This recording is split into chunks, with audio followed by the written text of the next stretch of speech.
Good afternoon. Thank you. Oh, thank you so much. I love it. My name is Tony Watts. I am one of the leaders on the Leadership Circle for Empowering Women in Transportation. And this is our first. What? Did the Zoom start? Oh, I don't know. Did the Teams One start? second. Did the Teams meeting start? We're on Teams, right? You're on Zoom. So we're good. Okay, wonderful. So this is our first event for Women's History Month, which of course is where we truly shine. So this year our theme is expanding her horizons, moving forward together, women educating and inspiring generations. Today we have a panel. This is going to be an amazing discussion about the empowerment that you get out. I'm sorry, the mic gets to me. For the power that comes from ERGs. And we have several different opinions that'll be able to shape and sort of mold this discussion. So I will let them begin, and thank you again for taking your time to share with us, virtually and in person. Thank you. Good afternoon, everyone. I am Tanil Green. I am a Transit Property Protection Supervisor. I am also one of the leads for EWT.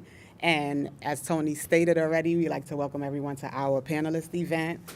Expanding Horizons is our theme for the month of March. Women's History Month is always EWT's month, and we like to show off for the women. We stand up for women's rights, we stand up for equality, and in the time that we're in now, it's very important that we have these discussions. And so today, this discussion will be based on expanding your horizons through participation in an ERG. So once again, we welcome you.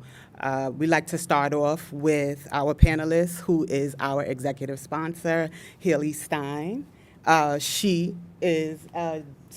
served as general counsel for Long Island Railroad since 2023, and she has assumed the role of acting general counsel for Metro North. I'm just going to give you a brief background on each panelist. We have new to the team, we have Evita Marrow.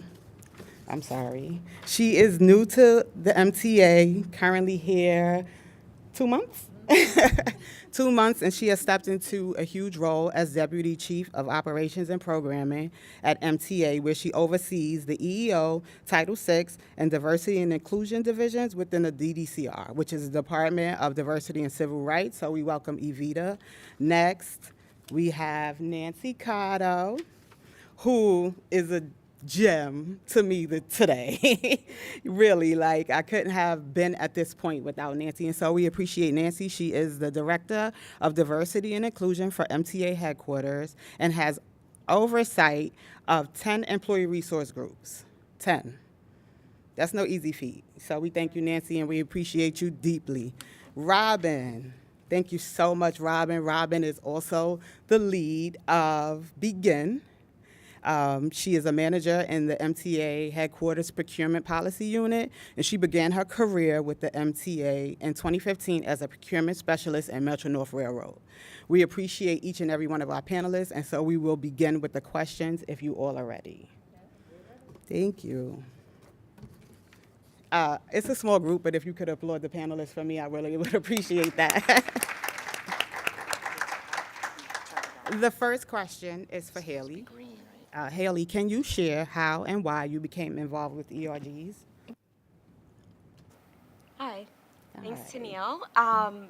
So as Tanil mentioned, I am the executive sponsor for the Empowering Women in Transportation group, and I've served in this role for about almost 2 years now, I think, at this point. And my relationship with ERGs go way back to the beginning of my career, and I have benefited greatly from being a member of an ERG and now being an executive sponsor of one. And as I've found throughout my career that the ERGs that I've worked with, at whatever point I was in my career, people were there to assist me and help guide me through different points in my career. And that is a value that I think is unique to ERGs, where when I started out, I was an attorney, I was a new attorney, and just trying to learn about being a lawyer, really. And there were people there that were able to guide me. And then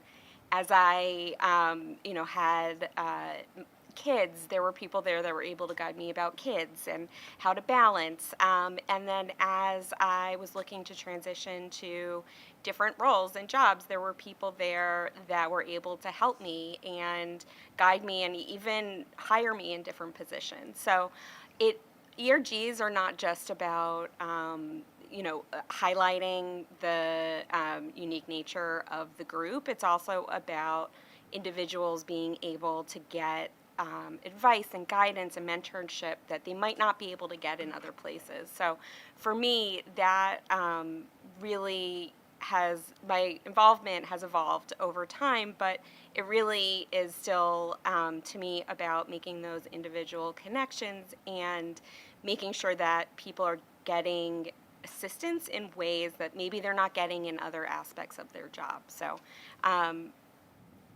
that's kind of my journey with ERGs. So, and I'm thrilled that I've been working with the Empowering Women in Transportation group for 2 years, because they have done amazing work and have pulled off really incredible feats. So it's been it's been an inspiration to watch.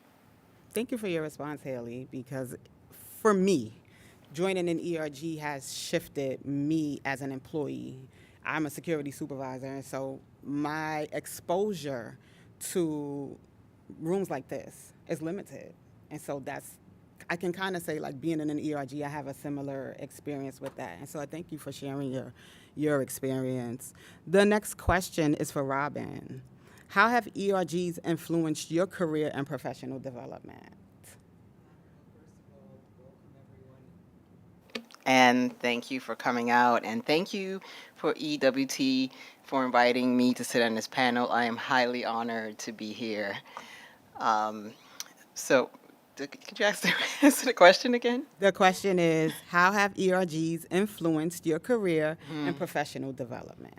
Okay, and similar to what Haley has said and what you have said also, it definitely expanded my horizons, as we are here to talk about. Initially, I started out in as the events chairperson for Begin, the Black Employees Group for Inclusion and Networking. And when the position for co-chair came up, I did not consider it at all because I did not see myself in that position. I dreaded the idea of leading meetings, and so I didn't think about applying.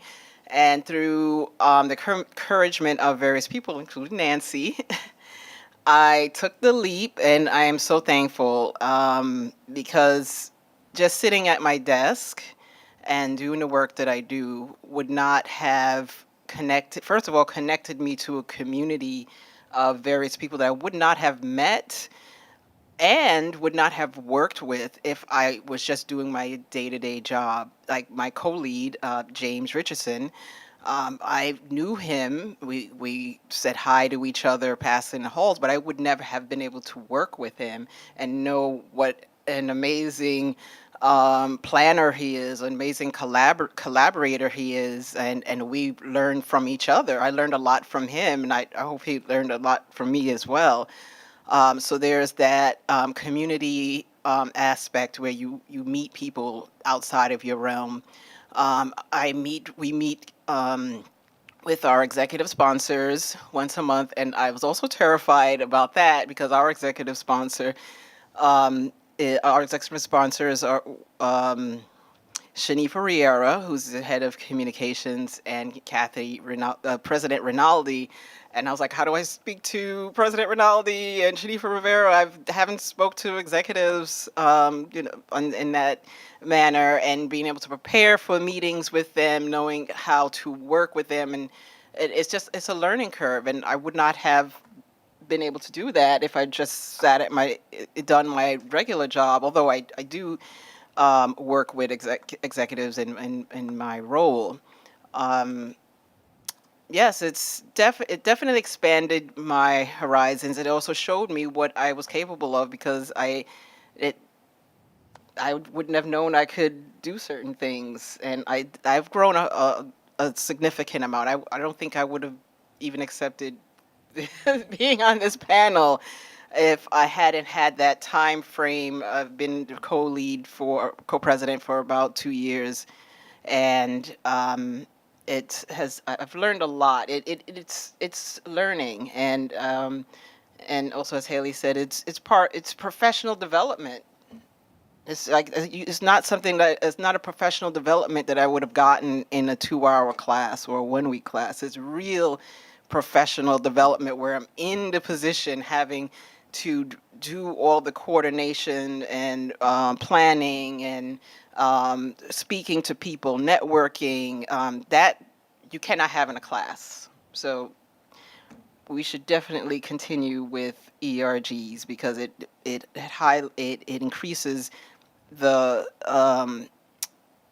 the professional development of employees. Absolutely, absolutely, and I can concur, right? Because look at me, I'm shaking in my boots, right? But the reality is, I wouldn't ever have had an opportunity to meet on this level or to grow here without an ERG. And I'm a big proponent for ERGs because or active participation, not just being a member. Actively participating because you can build relationships and you can develop further and you can get over being afraid because you're kind of I was thrust into this moderating today, right? But what do? You do what you must. And so I think being in an ERG pushes you and it causes you to break your shell that you don't even know that you're living under. So thank you for that, Robin. My next question is for Nancy. Can you share an example of a successful ERG initiative or event and its impact? Oh my, they're going to put me on a spot. I have 10 ERGs. There's no way I'm going to have 9 of them calling me. First of all, I do have to start by saying that if you have been following employee resources groups, you will see that they do all types of initiatives, anywhere from networking, professional development, to Heritage Month celebrations, cultural competency events, right? So I want to start off a few of them before I say which one I think kind of stands out at the moment. We have Begin, who Robin is one of the co-leads, who just did an amazing Black History Month where 300 people showed up, either virtually or in person. Wow. And the work that comes behind that was, they started over 6 months of planning just for that kind of event. So of course you have to see that came from passion. It came from their passion to share cultural competency with employees, and you see that in the results of that event. So you have, in ERGs doing that kind of thing, right? We have veterans who we have a new ERG lead right now who's right now in 2 months has exposed so many veteran benefits across New York City and is working on websites and giving away tickets. And not only that, but his mission is to really let veterans know that they matter, that they care, how to bridge that, how to develop themselves, and benefits that are open to them. So, and then you have things like Pride Express, right? Which just last year they were advocating to make sure that they marched, and for the first time, MTA marched in the Pride March Parade on Fifth Avenue. That may not have been a lot of people marching, but could you imagine the impact that it gave to the LGBT employees of this organization to know that they belong as well with everybody else, right? I can go on with other Transport Asian who really bridges, not only the Asian community, but they do sport events and they want to celebrate spring whenever that comes. And this is all in nature of engagement and inclusivity, and that making everybody feel like we all have more commonalities than we have differences. So I want to really put that out there first, and I will be probably mentioning the other ERGs as I go along. But I want to say the one that kind of stands out for me at this moment is not because you're hosting this event, is EWT, American Cancer Society, Making Strides Against Breast Cancer Walk. They started it 2 years ago with very limited time. I remember they walked, and this not only impacted, think about it, the employees, but the employees of men and women who have the fight against breast cancer. It impacted the organization and the way we came out. We had everybody from Long Island Railroad, transit, buses, headquarters, and by the way, they were competing with each other, which I loved. And the first year, I think they raised about 20,000. 27. $27,000. Last year, they did it again, and they raised over $45,000. That you have to give credit. Not only did they do that, so it impacted the community. That's why that stuck out to me, because it impacted women who are fighting breast cancer every single day. So that's why I'm kind of giving that example out for Thank you, everyone to Nancy. emulate. Thank you. Thank you. Thank you. And I love that you said that, impacting community, because ERGs don't just stay within the walls of the MTA. We actually do community service for people who really need it, right?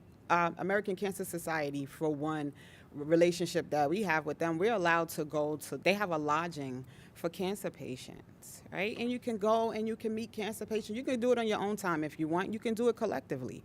But it's not just that. We also, the Pride Express. We also did the African American Pride, up the parade in Harlem, right? We actually do things outside of transit. So you're not limited to the regular 9 to 5, which kind of is mundane at times. It's an outlet for all of us. And so if you're not a part of one, we ask that you would just consider joining one.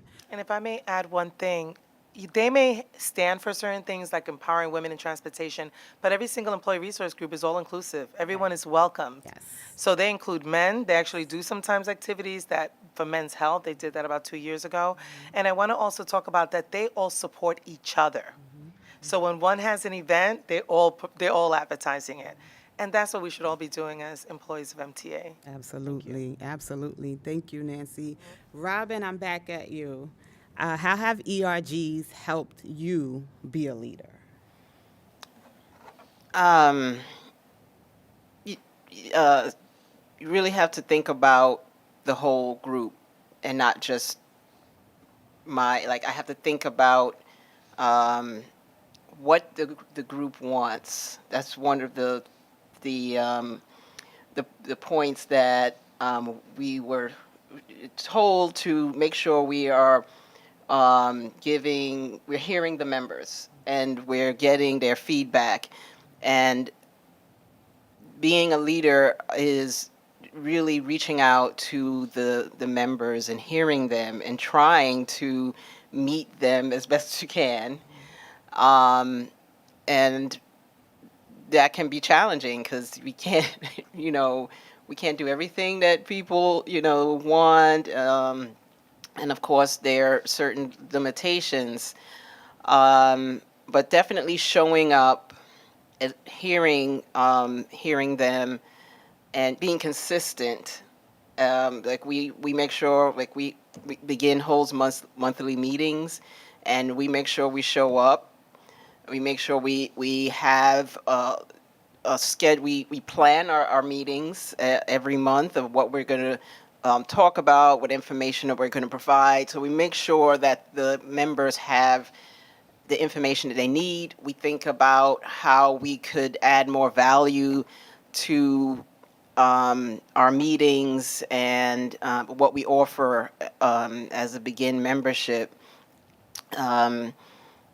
So definitely, being organized is huge. I mean, I have my job that I get paid for, and then I have the Begin leadership position, and I take that equally as seriously.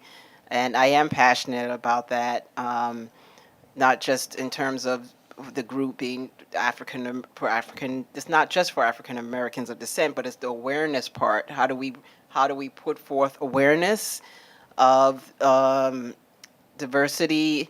How do we make sure we're being inclusive? Our secretary is Jewish, and he's been a secretary for the past 3 or 4 years, or was it 2 years?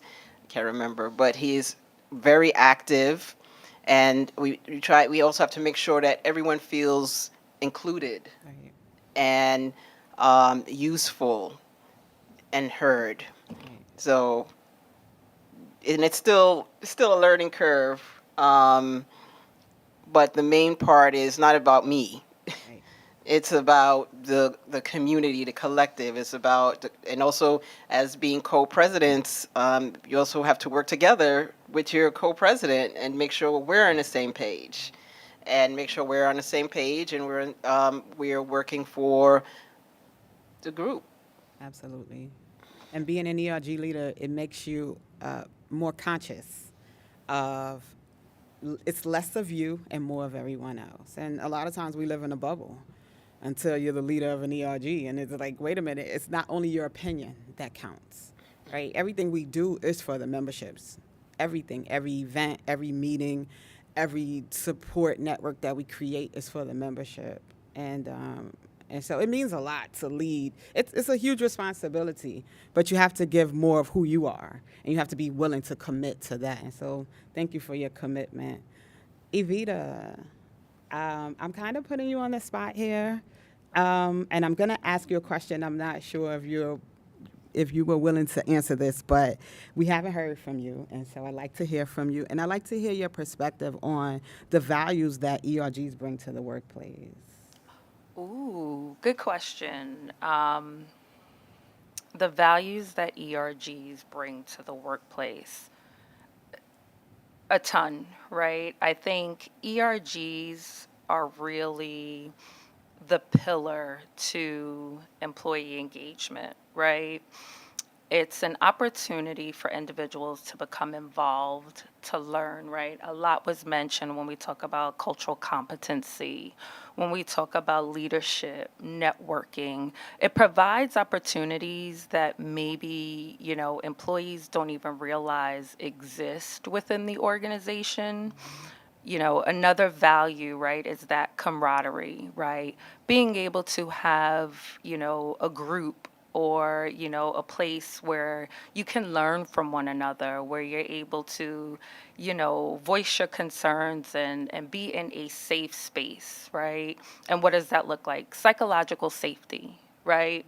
Being able to know and understand that there are groups or individuals of people who are willing to accept you for who you are, right? You can truly and authentically be yourself, right? And so the value of ERGs, right, is it's that, right? Knowing that your organization is committed to having, right, the ERGs and what it stands for, creating that dynamic and building that rapport. And it's, the employee engagement and morale.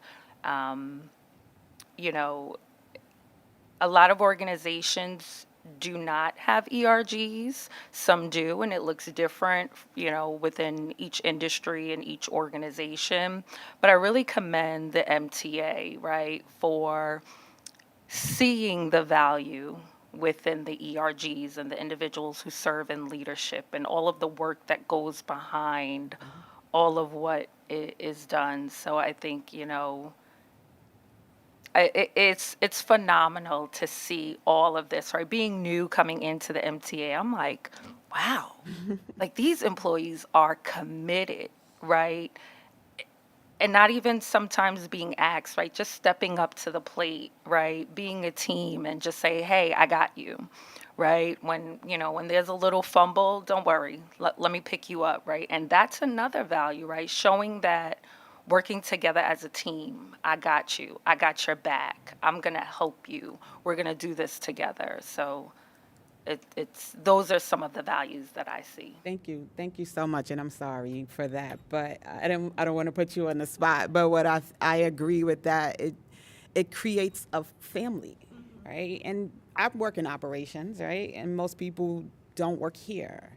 Most people work everywhere. We have 7 agencies, right? 7 agencies, and so you have people everywhere. But when you can connect with someone within your group, when you can make friends, when you can become family, and you can come to the picnic. But I don't want to say about the picnic yet. But we have just this network of in EWT, I'll say sisterhood, right? And then I'm sure in other groups there's a brotherhood, and then there's a brother and sisterhood that develops from joining an employee resource group, and that's the value. I think for me, it's more personal than professional because I look for community more than I look for anything else.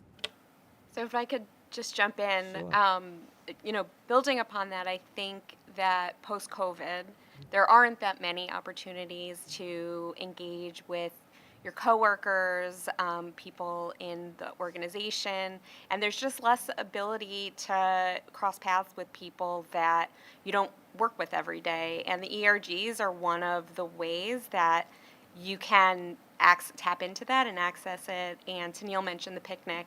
That is, there's an annual picnic that everyone comes during the weekend to a park with their family. And pre-COVID, there used to be events like that, I remember, in my employment pretty regularly, but now it's not as common. So taking advantage of those opportunities to connect with people when the opportunities arise, is a really amazing thing that the ERGs provide. Absolutely. I just wanted to add that. Thank you so much for that, Haley. We can move forward. Nancy, how can ERGs ensure they are meeting the needs of employees at different career stages? Well, first of all, we encourage all the ERG leads that first we do give, a lot of training. So I want to put that out there because if you see anybody who's interested in ever becoming a lead, all you need is passion. And everything else, we train you on how to be inclusive, how to include your members. But to answer your question, they have to listen to their members. And members, when we open up for ERG recruitment, when recruiting for members, we're trying to recruit from every single stage of careers at MTA. And we're going to be actually doing more of that this year by going out to the fields and going to different agencies. So we're already aware that the member pool that they have, most likely they have people in different stages, right? So when they're doing events or they're even thinking about an event, the first thing they have to do is run it by their members, get their members' comments, suggestions, opinions. And a lot of them do a lot of professional development events in which they partner either with subject matter experts or even with training and development to come in and do resume writing classes, interview classes, how to get to the next level management. Right now, Latinos and Friends, I believe in April, is going to start a whole professional development and personal growth series.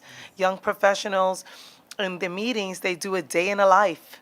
So as you attend their meetings, they pick randomly different people, and it could be a bus driver telling you the day in the life of a bus driver, and to an executive who says the day of the life of an executive. That alone is really opening up the doors for every employee to feel welcome, no matter what career stage they're in, and to benefit from what they're trying to offer you when they talk about career development. And it is impactful. I actually got a call last week from someone who attended the Black History Month event. And they got my name and they sent me an email asking me for an hour of my time. They told me no topic. And I gave them an hour of my time. I didn't know who they were, but if it's a member, they may be giving me a great suggestion, they may be giving me a comment, or even some, new improvements, right? Suggestions for improvements. This individual called me up to find out how does she become a lead. Because she was motivated by what she saw in the Black History Month event. And I haven't told Robin this. And she's motivated by what she sees at EWT when she goes to different events and multicultural when they do their events as well. And we spent an hour not talking about how to become an ERG. And I told her, well, one, it takes passion. And I gave her some basic criterias. You have to be a member of the ERG for a year. But then I took the rest of the time to go, what is it that you're looking for? Because I want to make sure this person is the right fit, not to lead, but that this benefits them as well. And they said because I think the person was a station agent and proceeded to tell me I've been a station agent for 12 years. I would like to see what else is out there. So when I finished talking to her about what an ERG leads training is like, what they get exposed to, and Robin did an amazing job doing that, and the challenges, I told her it's not easy. But if you're ready to have a different type of career professional development, then this is something you should consider. And I actually told her, join first, the ERG lead that you're thinking of leading, become a committee member first, because you should get to know that ERG. And through committee members is a good stage to elevate to the lead later on, because you're already involved in the event planning, you get an idea of how things flow. And then we just spend the other half hour talking about her career. She was telling me, she kept saying, I'm just a station agent. And I had to correct her every single time. You're not just a station agent. You got to get off that mentality. So we do it in very different ways, and we try to meet people at any level that they're at, because I believe the employee resource groups are really for everybody, and everyone brings value, no matter what position you're in, what level of you're in. You could always grow with the members, with the members and the leads, and having this type of camaraderie. So yeah, the ERGs definitely look at different career stages when they're looking at the events, and so do we. I love that. And I want to say that the addition of the young professionals ERG, I haven't been to their events, but they had a speed Network. networking event. And older people would shy away from something like that because you see the title is young professionals, but there's so much to learn on both ends of the spectrum. And I think we need to get more of our collaborations to include young professionals to bridge that gap in between the older community, the more senior, and not age-wise, senior in time. Because people that are getting ready to retire, they're like, what can these kids show me? But in reality, right, in your later stage, you can build on what you learn from young people. And then you can share the wealth of information that you have become and how you have overcome here in transportation through ERGs with the younger professionals to give them more encouragement. So I love that addition, that we can go from one side of the coin and flip it back over to the other. And they're actually open to everybody, by the way. I'm sorry, Vita. They actually, I know the name says young professional, but they started because what they wanted to do was create a forum for anyone who's new to MTA. And being new to MTA doesn't mean you're young. Mm-hmm. It means you're new to MTA. Mm-hmm. And for all of us who've been here for a lot longer, we understand that this place sometimes needs some serious navigation, right? So they formed this group together for the people that are seasoned, with the people who just started, and just started to us can be 5 years and less, right? And network. Because how many of you have ever heard this? I've been here for 20 years, and this is how we've done it all the time. So this is what they're trying to bridge, is come in, do the networking. You don't have to be young, but you do have to, come and learn, and let's all network and figure out how we can support each other. Sorry, Vita. And just to piggyback off of that, right, when we talk about ERGs and we look at the different perspectives of individuals, right, and that particular ERG, young professionals, right, we know currently in the workforce, right, I think there's like 4 or 5 different generations that exist, right? There's a lot of intersectionality when it comes to us and, what we're looking at. And that ERG, right, it's a great opportunity, right, to kind of look at the different pieces of the puzzle that really bring MTA together, right? So to have an ERG like that, right, and looking at the different generations that exist within the workplace, right, and then just the wonderful opportunities it is to connect and learn, right? And what comes to mind is like a mentor-mentee, right? Just because I may serve as a mentor doesn't mean I can't learn from my mentee, the individual, right, who can just bring so much to the table. So, just the different components involved with the different ERGs and, what it brings to the table and the level that you're at in your career, there's always an opportunity to learn, right? Don't shy away from learning. I consider myself a forever learner. But again, ERGs, great opportunity to do that. Thank you for that, Vita. And I always say to myself, remain teachable. Right? And if you keep that mentality, you can always learn, right? Sometimes we block off that way of thinking because we think we've arrived at a place. I'm in my position, I'm in a title, you know, I'm the executive of whatever in your personal life and in your professional life. But it doesn't mean that there's not more for us. And so I think that ERGs create that room to think differently, to grow differently. So thank you so much. Haley, I'm back for you. How can participating in an ERG support employees who may be transitioning into leadership roles or prepare for career shifts? So we've talked a lot about how ERGs are great ways to network and to meet people. So I think that's one way. But there are also really tactile ways that they do help you be able to get to that next level. One of the things about transitioning to management, let's say, is that you have to have experience managing. And how are you going to get experience managing when you're trying to get to that level? And the ERGs are one path to get that experience on your resume and give you the leadership skills that you can then point to and say, I have managed this group. And you learn through that management and training how to deal with differing opinions and differing personalities and make everyone kind of move along together. And it's not something that you're going to be able to get in maybe your professional life where it is, but you're able to get that still through the MTA and point to it when you're trying to, get to that next level and get management experience. Another way that the ERGs really help set you up for getting to that next level is you find out how the organization works, for better or worse. You really get insight into how decisions are made, the process flow, what the org chart is, what different and with the MTA, as Evita mentioned, it's complicated and it takes a long time.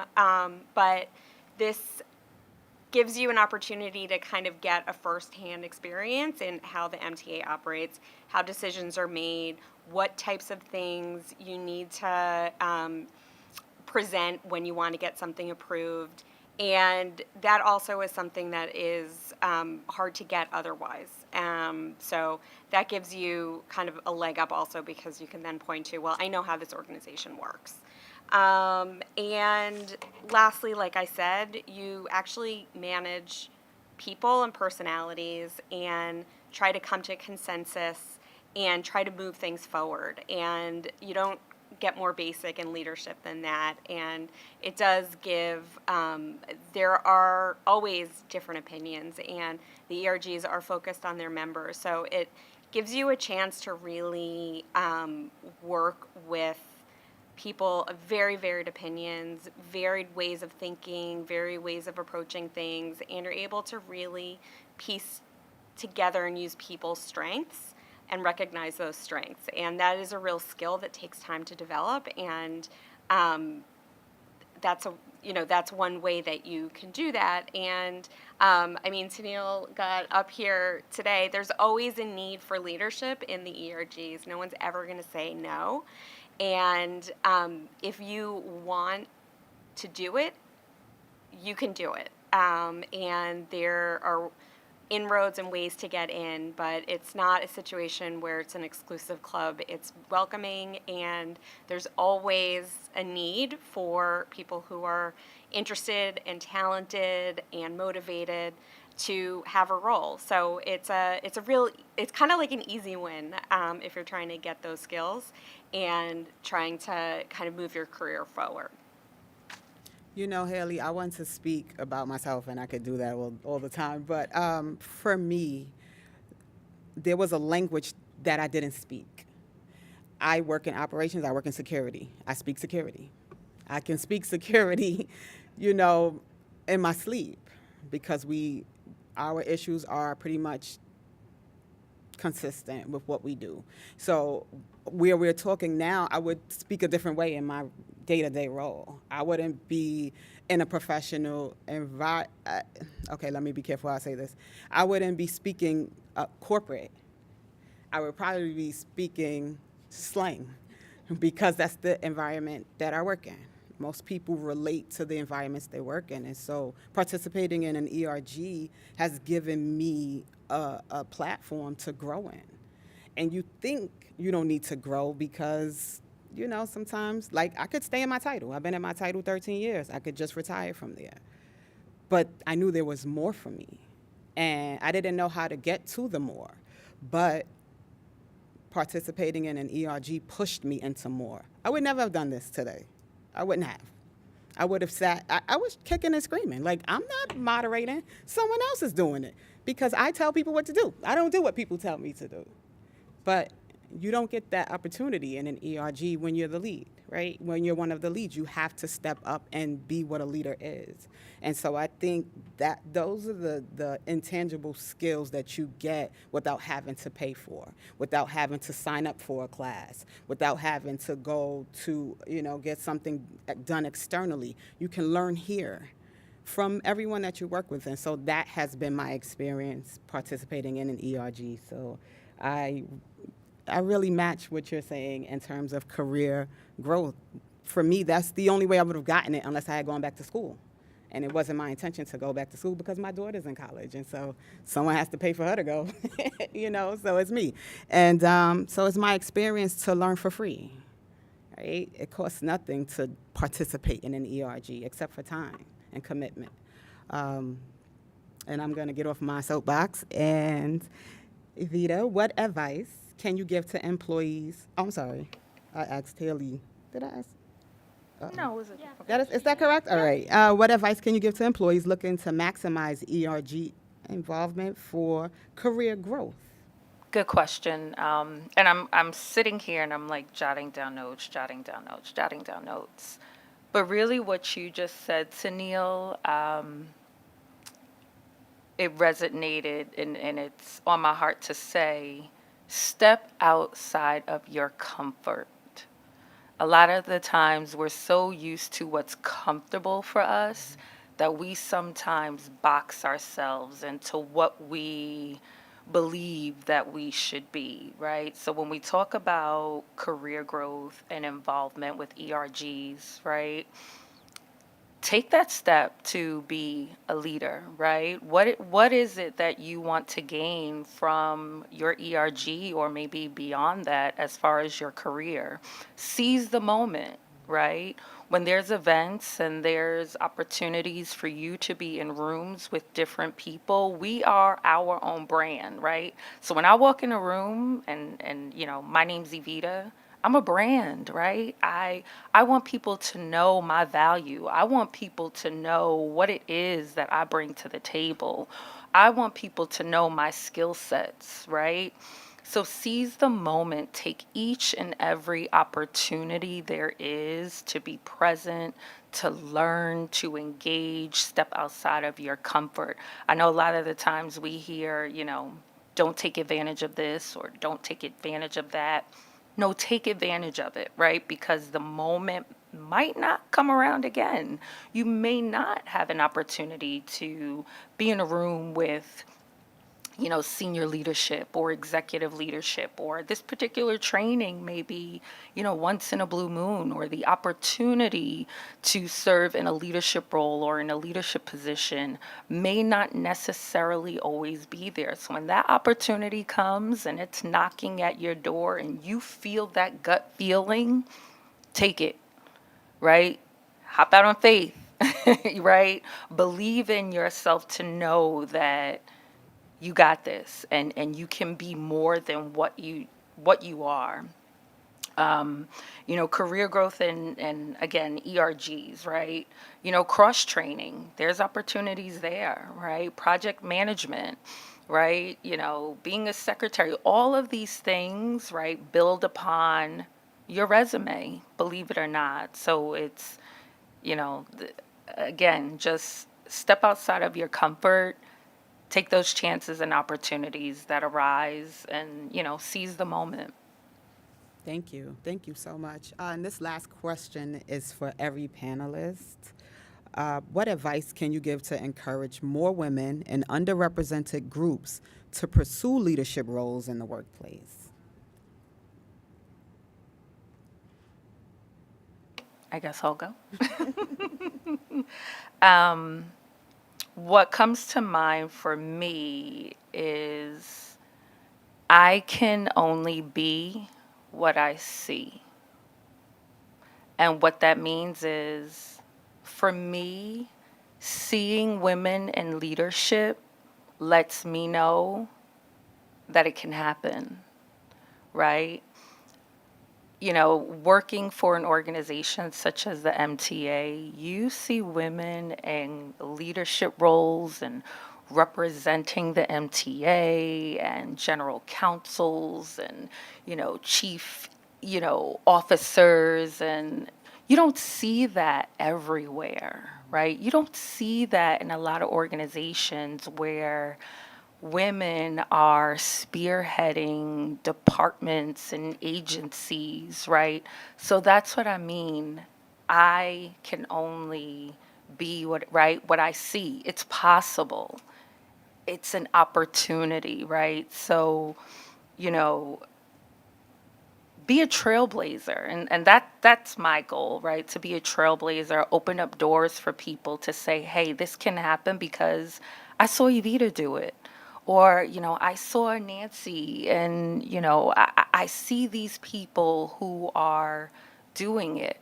So there's potential and there's possibilities. These do exist. So, you know just know that you can be anything that you want to be. Hold that leadership role. Don't get discouraged. Be the first. There's so many women who are the first, right? And we're trailblazing. So I love that. Thank you. I just have to say you can do it. And don't let anyone tell you you cannot. I started my career 12 years ago as an EEO and diversity manager. That was my title, except that I was doing EEO investigations 90% of the time. And what I saw from those investigations was that people knew how to circumvent pilot policy and not get, written out for an EEO violation. That was easy, right? But behaviors is what we needed to change. And I actually approached the president of the company, my EEO officer, through my EEO officer, and told them we need diversity training. And I got that idea from actually on my own, attending webinars and going, wow, wait a second, let's do diversity. So here's something that was not part of my job description. And I decided to ask them, can you incorporate this in every single leadership training at Metro North? And they did. They did. So now I got exposure, because guess who had to go teach every single person to do it? But from that, there was a person that was at Transit, who was a vice president of diversity back then, who found out the work that I was doing. We both started collaborating, and when this position came up, guess who they thought about? Of course, I had an interview and the job. But in other words, just do it. And don't let someone tell you that you cannot. And if you can't do it here, then find career development outside of here. Someone reminded me recently that professional development starts with you. And it does. It's very easy to go ask your boss for a promotion, but it's easier when you say, let me tell you what I've done to work towards that promotion. And when sometimes they won't encourage you here, or maybe even at home, you do it yourself. And I'm going to end it with a beautiful little story, because I'm very proud of something that just happened. A person here actually gave me a recommendation for an organization who helps underrepresented minorities attend very prestigious high schools in New York City. This was an employee networking with me. I remember this 5 years ago. My daughter was about to start applying for these schools last year. This person, and somebody else gave me the same organization, which, by the way, I've been sharing with everyone, and I'll share with you afterwards as well. I decided, okay, I'll give it a shot. And I found out the ratio was like 5%. 5%, and what this organization does is make sure that prestigious schools in the city are diverse, and they want to seek out diverse candidates, diverse students. It was a slim shot. and we took it. And my daughter now just got a grant of $65,000 a year for the next 4 years at the Convent of the Sacred Heart because we took that opportunity. But the other thing you guys have to understand is then share it. Then share it. That's it. Thank you, thank you.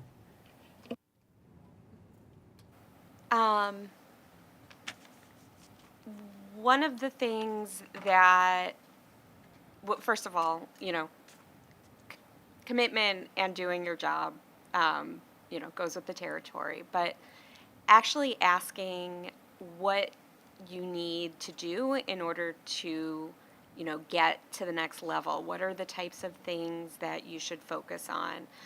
What do you need to improve? It's sometimes they're hard answers to hear. It's not an easy thing to have someone say, well, you really need to work on X, Y, and Z.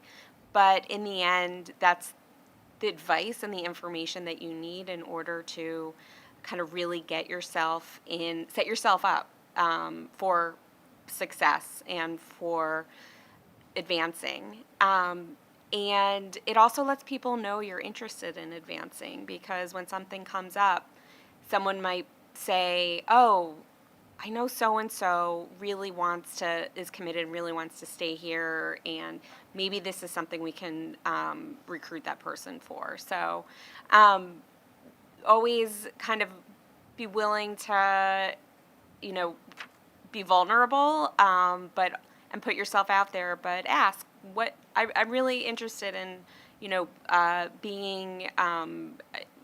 getting a promotion at the MTA or in my agency. What do I need to do? What skills do I need to work on?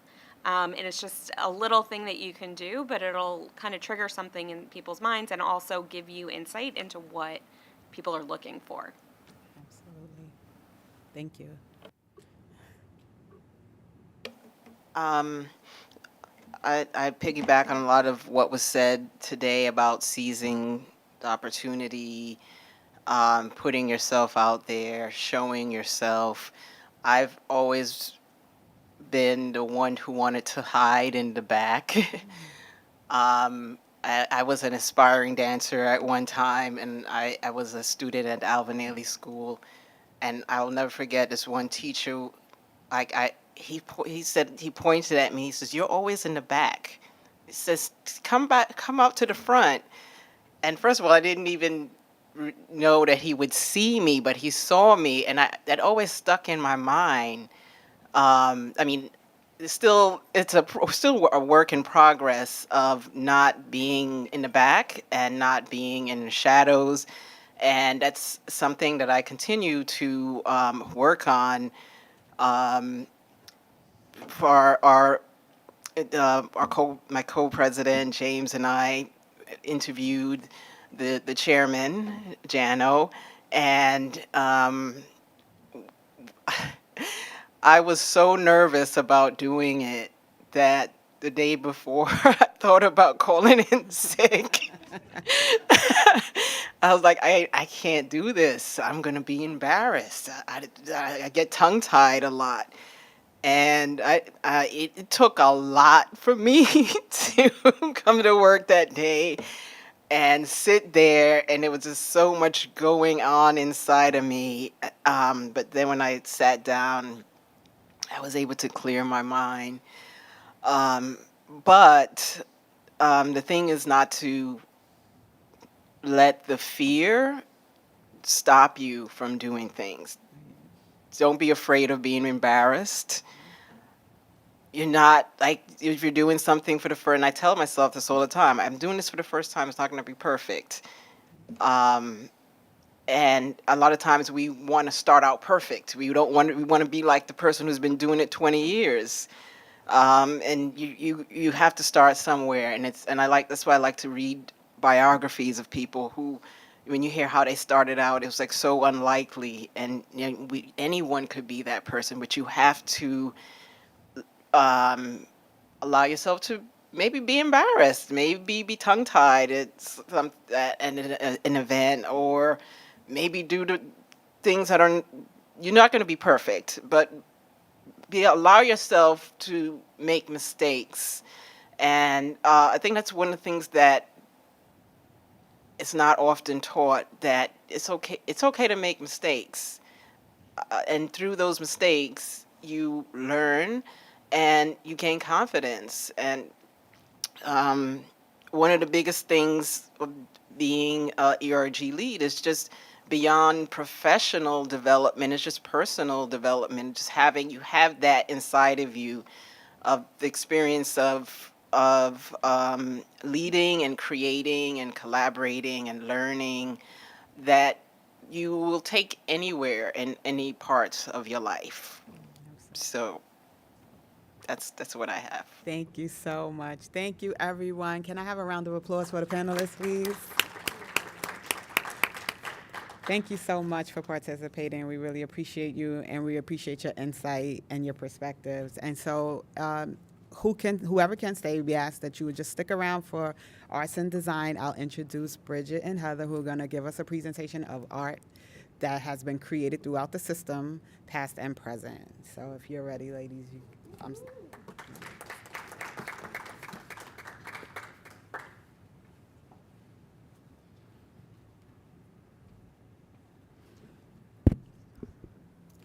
Hi, everyone. I'm Heather Reyes-Duke. I'm a manager with Arts and Design. And I'm Bridget Donlin, also a manager with Arts and Design. Thank you so much for inviting the Arts and Design team to give you this presentation for the panel today. Some of you may not be familiar with our department and the work that we do, so we're grateful to the EWT group for giving us this opportunity to talk briefly about our program and also spotlight some of the amazing women that have been involved and commissioned work for us since the department's inception in 1985. And I think maybe some of you might even be familiar if you have some of our lovely postcards or posters in your cubicles. We have some materials as well back there if you want to take some with you. The Arts and Design program consists of one of the largest and most diverse collections of public art in the world, with close to 400 commissioned permanent artworks by accomplished mid-career and emerging artists. Our department serves the millions of people who ride the MTA buses, subways, and commuter railroads daily, and strives to create meaningful connections between sites, neighborhoods, and people through artwork and performances. And as Heather mentioned, we are celebrating our 40th anniversary this year. Mm-hmm.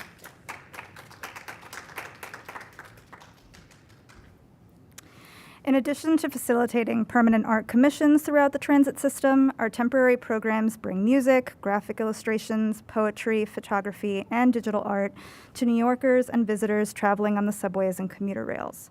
These programs are very popular with our writers and contribute to our objective to create meaningful moments as one travels through the MTA system.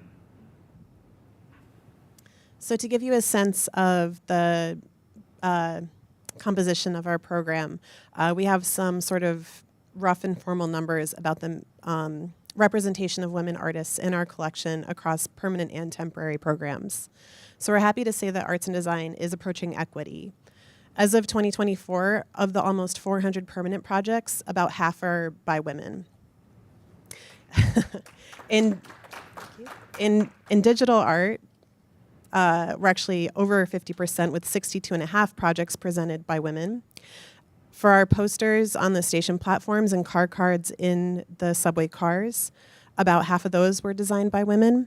And one area that we do need a little improvement, but we're working on, is our photography program, which between 2006 and 2024, only about a quarter of the exhibitions were by women artists, but the next two displays that will be rotating out at Bowling Green and Atlantic Barclays Center are both going to be by female identifying artists. So we're getting there.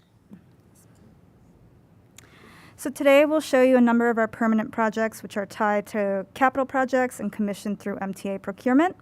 And just to give you a little bit of a background, artists are selected through a panel process, which includes 5 voting members composed of arts professionals, A&D staff, and the agency's project designers. Elected and community representatives are invited to participate in these panels in an advisory capacity. And in addition to researching artists who may be potential projects for candidates for a project, Arts and Design also posts an open call where the public can submit their materials for consideration. So it doesn't have to be someone who's established or has an arts career. It can be anybody who feels like they might be a right fit for the station. So as we dive into some of the amazing works that are in the collection by women, we'll divide them into 3 of the common materials that we work with. Many of the artists we commission have never worked in the materials that we'll be presenting, let alone are in the public realm. Often our projects these artists are having their work translated for the first time by one of our approved fabricators. The first material we'll cover today is mosaic, which you'll find most frequently in our underground stations. The medium is known for its durability and permanency and is also one of the materials that's original to the stations. So if you think of the beautiful station names in Times Square or Borough Hall, those are mosaic, or decorative bands along the top of walls throughout the stations. It's an incredibly adaptable material, and artists who make paintings, drawings, even photography, textiles, or installations have seen their work come to life in this material. I'll show a brief case study of a project's life cycle. In the competitive selection process, artists are required to submit a site-specific proposal that illustrates how they would activate the areas that we've identified with our C&D colleagues. In this case, the project at Grand Central Madison featured a number of sites along the concourse and mezzanine levels. And that's the proposal by artist Kiki Smith, who was ultimately selected for the work. Thank you. Once the artist has been commissioned and enters a contract with the MTA, they must subcontract with an approved fabricator.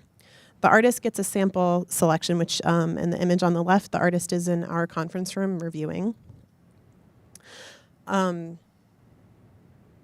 So the artist, as well as MTA Arts and Design staff, are able to evaluate that the fabricator have translated the artist's aesthetics, and as well as using materials that are going to hold up in our very challenging environment. The fabricators also go on to make the entire work full size, and at the center there's an image from the studio Meyer of Munich's studio working on the artwork The Presence that they also come on site to install during the construction period. And you can see here the incredible transformation that mosaic brings to a station. The environment becomes unique and inviting. GCM is already a beautiful space, and artwork not only enhances it, but also provides wayfinding opportunities. The artist would tell me she imagined that people would say, "Meet me by the deer," once the project was open to the public. And Heather's going to discuss several other projects. So we'll begin with the renowned artist Elizabeth Murray and her work Blooming, which is located at Lexington Avenue, 59th Street Station. Blooming takes its title from the store Bloomingdale's, which we're all familiar with, located above the station upstairs. Murray creates a dreamy Alice in Wonderland-like landscape complete with pink trees, red shoes, and yellow coffee mugs. Next, we have Shanique Smith's Mother Hale's Garden, and this is an example of mosaic that's not located in a subway or a railroad station. In this case, it's at a bus depot. Yeah. Using vibrant brushstrokes and collage, Smith celebrates the legacy of Harlem icon Clara Hale, who for more than 50 years transformed the lives of countless children through the now-closed Hale House Center, also in Harlem.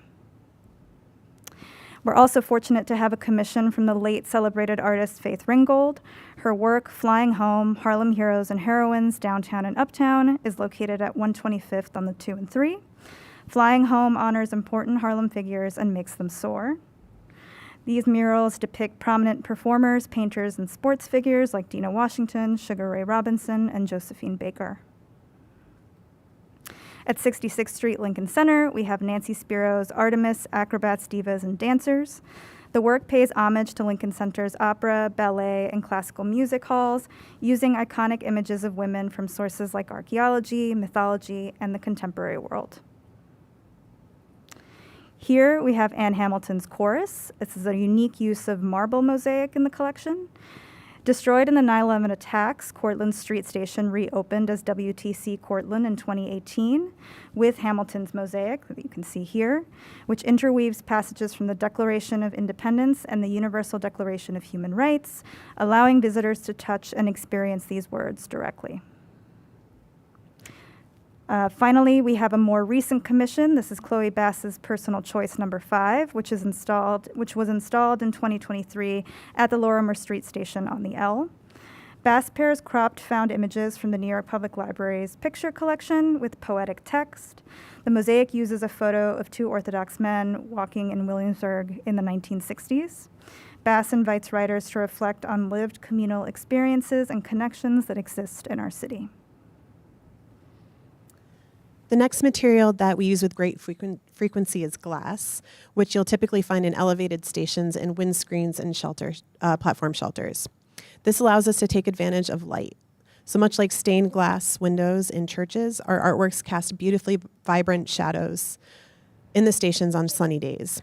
Glass can be a direct translation of an artist's work through high-quality digital printing, capturing their own hand, or there can be a translation using various hand-painted techniques. In either case, these projects generate similar feelings of awe and beauty and contemplation as you would find in world-class cathedrals. So this is the proposal for Long Island Railroad Carl Place Station by artist Gail Boyajian. She was thinking about the proximity of the station to the Cradle of Aviation Museum. She was inspired by the parallel between birds and humans' desires to mimic them through flying machines and eventually aircraft. And of course, themes related to travel and transportation is appropriate for a railroad station. Glass artwork is also translated by an approved fabricator. These artisans are able to make high-quality architectural glass panels, meeting the same safety requirements as regular glass, just with artwork. This is the artist in her fabricator's studio giving pointers and ensuring that the translation meets her vision. For this type of project, the glass panels are shipped to the station and the MTA C&D contractor installs them, as you can see on the left with a fun crane lifting up to the top of the elevator stair tower. And on the right is the final result. We begin this section of glass with Yumi Hio. She's one of the few artists in our collection to have commissions at multiple stations. Her work, Q for Queens, can be found at 33rd Street, 40th Street, and 46th Street on the 7 line. Her 30-faceted glass panels use the letters of the alphabet to celebrate the diversity and unique energy of the borough. Highlights include Flushing Meadows Corona Park and the Unisphere, as you can see in this image. Next, at Gun Hill Road Station on the 2-5, we have Andrea Arroyo's My Sun, Mi Sol, My Planet, Mi Planeta, and My City, Mi Ciudad. Arroyo's panels combine elements from the natural and urban environment to create a sense of harmony and play within the bustling city environment. Her swirling figures, composed in vibrant hues of purple, blue, and red, recall mythical figures. We move to Brooklyn for Takayo Noda's The Habitat for the Yellow Bird, located at the Sutter Avenue station on the L. Her 18 panels are installed on both sides of the platform and feature vibrant close-ups of flowers, butterflies, and rainbows, using a faceted glass technique that is reminiscent to the stained glass we spoke of earlier. At the Crestwood stop on the Metro North is Trisha Wright's Morning Glory, Evening Splendor. Located in the enclosed staircase area, Wright positions colorful morning glories against a bright morning sky in the east window, which you can see here, and then evening primroses in a deep blue of an evening sky on the west side. This east-west emphasis acknowledges the daily cycles of the morning commute and the evening return. Just a few stops north at White Plains, Arts and Design provided artist Barbara Taganaka with the opportunity to turn an ordinary platform railing into a work of art. For her work, Blue Rails, White Plains, Taganaka draws upon the history of the indigenous communities who first lived in the area. White Plains derives its name from the indigenous term Guaropas, meaning white marshes or plains of white. So the railings design that you can see here is composed of a mirrored abstract pattern, creating a radiating design that suggests white mist, similar to how it was referred to initially by these communities, and the disappearing tracks as the train moves away from the station. We return to Long Island with Sandy Litchfield's Forestation Syncopation at New Hyde Park Station. Litchfield's colorful panels are situated in the station's platform shelters. Blending geometric and organic shapes, her designs are a collision of trees, streetlights, and water towers, creating fragments that a passenger might capture of their surroundings during their commute. And our journey through amazing women in our collection ends with our final durable material medal. For Long Island Railroad Elmont UBS Arena, the first newly built Long Island Railroad station in almost 50 years, Shauna X was commissioned to create artwork in both glass and metal, though we'll just focus on the metal components today. The station, in addition to providing much needed access for the surrounding community, would provide event service for the Belmont Racetrack and the new UBS Arena. The artwork for both materials takes inspiration from the shape of the nearby track and arena. Metal projects require additional skill sets. In addition to translating the artist's artwork into this new material and providing a sample, the fabricator is also required to provide engineering calculations and ensure that the work meets safety criteria. The sample allows us to ensure the metalwork is safe to the touch and that the painted finish will stand up to weather and other interventions, and that's on the left.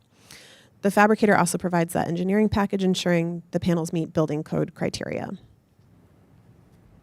Here are some images of the project fabrication at the metal studio prior to being painted. And similarly to glass, metal panels are delivered to the site, seen here, using cranes to carry the panels from the delivery truck, and installed by MTA C&D contractors. You can see Shauna X's metal artwork on the right, creating a bold graphic entry to the new station. Our first artist in this section, Valerie Jaudon, is known for her pioneering work within the minimalism and abstraction movements of the 1970s. Her project, Long Division, is on the 23rd Street station on the 6th line. The 60-foot-long steel fence has a crisscrossing arch pattern, serving both as a functional security device and a welcoming entry. Next, we move to Queens with Linda Ganjian's Home Sweet Home, located at the 111th Street station on the A line. Ganjian was inspired by the buildings and homes of the Ozone Park, South Richmond Hill neighborhood, where the station is located. Her 24 panels highlight all of the forms, patterns, and textures that make the area's houses unique. In Brooklyn, on both the Pennsylvania Avenue and Van Sinklin Avenue stops on the 3, Saya Wolfock's Urban Garden Rail is based on the community-led gardens and urban farms near the stations. It honors residents who re-envisioned empty, abandoned lots as spaces for cultivation, growth, and intergenerational connection. Moving north to Mount Vernon's 14th Avenue Bridge, Frances Gallardo's Line to Line presents an invented map of the city. In combining her research of early blueprints with personal mappings, Gallardo explores notions of movement, travel, and the personal routes that the city's residents and visitors take over time. And we would be remiss not to call attention to artworks located in Staten Island. Carrie Sheehan's Creeping on Where Time has Been is located at the New Dorp stop on the SIR. The railing, a unique combination of glass and metal, celebrates the neighborhood's natural environment and historic architecture. With an ivy motif and stylized beach bungalows, Sheehan highlights the area's past as a beachside resort destination. And finally, in the Bronx, we have Siobhan Nichols' The Land Between Open Water, which is located at the Westchester Square East Tremont Avenue stop on the 6th, and this was just actually unveiled in December 2024. One of the many indigenous communities that called the Bronx home were the Siwanoy, who referred to their land as Snakapins, or the land between open water, which is how Nichols derived the name for her work. Archaeological digs in the early 20th century revealed earth pits containing valuable objects and burial materials, which Nichols has recreated here in her metal designs. The station also has a very famous faceted glass work of a cityscape by the renowned artist Romer Bearden, and which Nichols pays homage to in her design that you can see on the right. So we hope you learned a little bit about our program and come visit us on the 16th floor as a resource. And there's some other things in the back. Thank you. Thank you.